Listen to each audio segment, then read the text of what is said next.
नमस्कार दोस्तों, स्वागत है आपका study for public service commission में। जैसे कि आप जानते हैं कि आरपीएफ कांस्टेबल के लिए हमने पीवाईक्यू जो सीरीज है उसको स्टार्ट किया हुआ है। यहाँ पे आपको अगर आप पीवाईक्यू सीरीज को अंत तक देखते हैं तो डेफिनेटली आपको दो फायदे होने वाले हैं। पहले तो आपकी जो तैयारी है उसका आप आकलन कर पाएंगे, कितनी आप तैयारी कर चुके हैं, कितनी और तैयारी आप कर सकते हैं, जिससे कि आपका जो 2024 में टायर 1 है वो कम्प्लीटली सक्सेसफुली पास हो। उसके साथ ही जो दूसरा है रेलवे, क्या है कि जो प्रीवियस ईयर क्वेश्चन है उनको काफ़ी रिपीटेड करता है। तो इस वीडियो सीरीज से आपको बहुत सारे क्वेश्चन जो हैं वो 2024 में देखने को मिलेंगे। इस वीडियो सीरीज के अंदर हम वो सारे क्वेश्चन लेके आए हैं ऑफिशियल जो 2019 के अंदर आरपीएफ कांस्टेबल का जो एग्ज़ाम हुआ था, टोटल 17 शिफ्टों में ये एग्ज़ाम लिया गया था, वो सारे क्वेश्चन यहाँ पे लेके आए हैं। तो इस वीडियो सीरीज को आप अंत तक जरूर देखिएगा।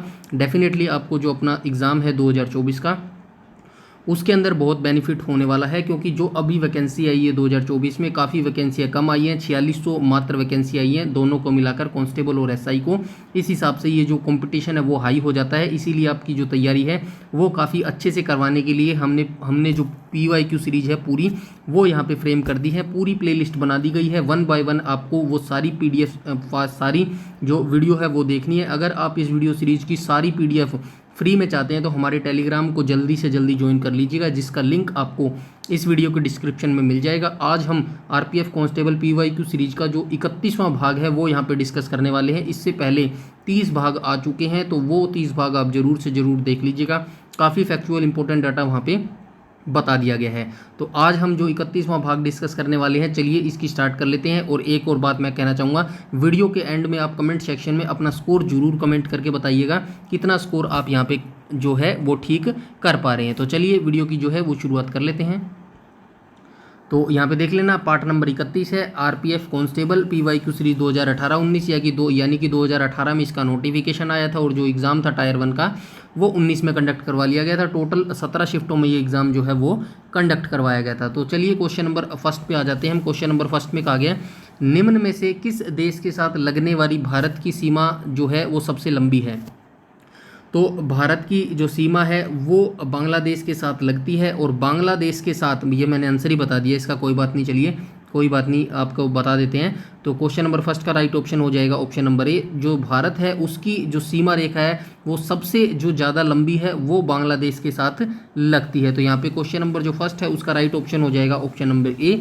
आप मुझे कमेंट सेक्शन में ये कमेंट करके बताएंगे सबसे छोटी जो सीमा रेखा है वो भारत की किस देश के साथ लगती है। तो इतना आप कमेंट करके आप मुझे कमेंट सेक्शन में बताएंगे। तो चलिए नेक्स्ट आ जाएंगे हम क्वेश्चन नंबर सेकेंड पर। क्वेश्चन नंबर सेकंड में कहा गया, दूसरा तमिल संगम निम्न में से किस स्थान पर हुआ था? तो जो दूसरा तमिल संगम था, ये टोटल 3 तमिल संगम हुए थे। जो दूसरा तमिल संगम था वो कहाँ पे आयोजित करवाया गया था?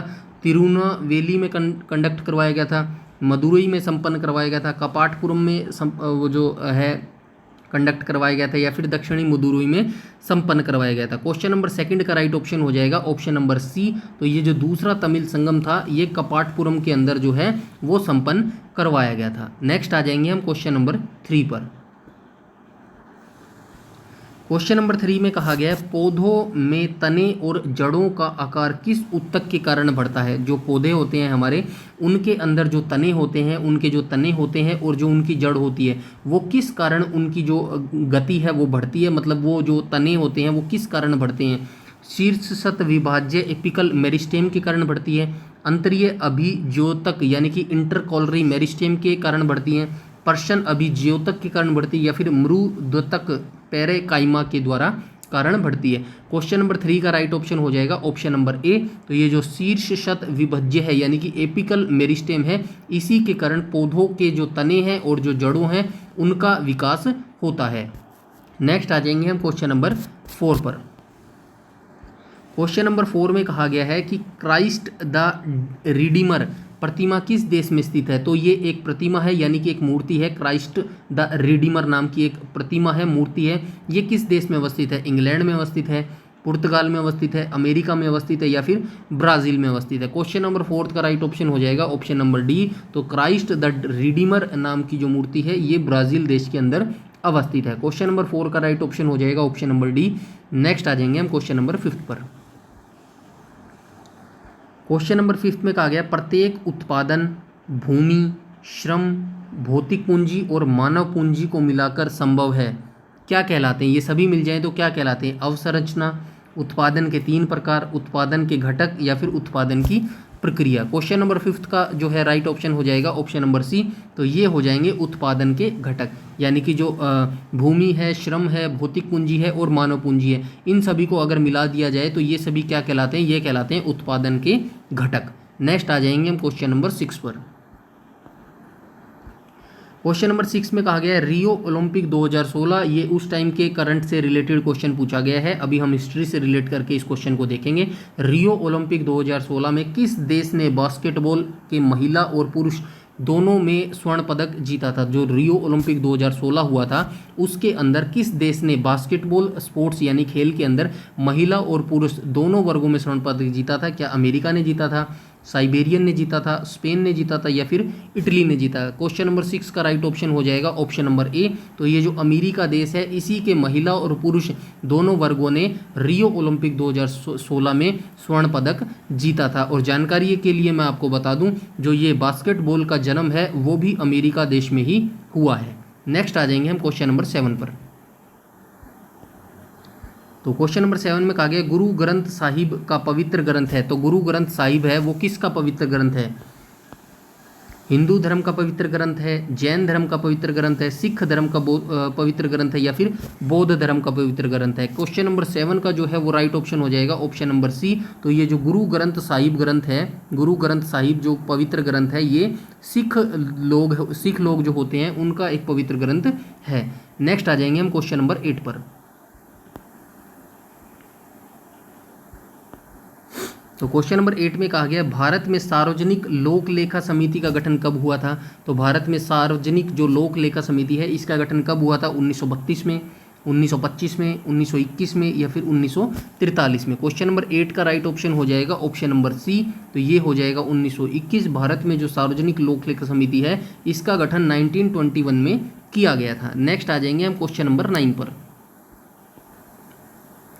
क्वेश्चन नंबर 9 में कहा गया है 1897 में रामकृष्ण मिशन की स्थापना किसने की थी? तो रामकृष्ण परमहंस होते थे, इस मिशन की स्थापना किसके द्वारा की गई थी? 1897 में की गई थी। सबसे पहले आपको ये चीज़ याद रखनी है, जो रामकृष्ण मिशन होता था, जो ये होता था, इसकी स्थापना 1897 में की गई थी। और किसके द्वारा की गई थी? आचार्य नरेंद्र देव, रामकृष्ण परमहंस, मदन मोहन मालवीय या फिर स्वामी विवेकानंद? तो क्वेश्चन नंबर 9 का जो राइट ऑप्शन हो जाएगा ऑप्शन नंबर डी। तो ये जो स्वामी विवेकानंद होते थे इन्हीं के द्वारा 1857 में रामकृष्ण मिशन की जो है वो स्थापना की गई थी। और जो स्वामी विवेकानंद थे इनके गुरु होते थे रामकृष्ण परमहंस और इनके जो है ये चेले होते थे स्वामी विवेकानंद। नेक्स्ट आ जाएंगे हम क्वेश्चन नंबर 10 पर।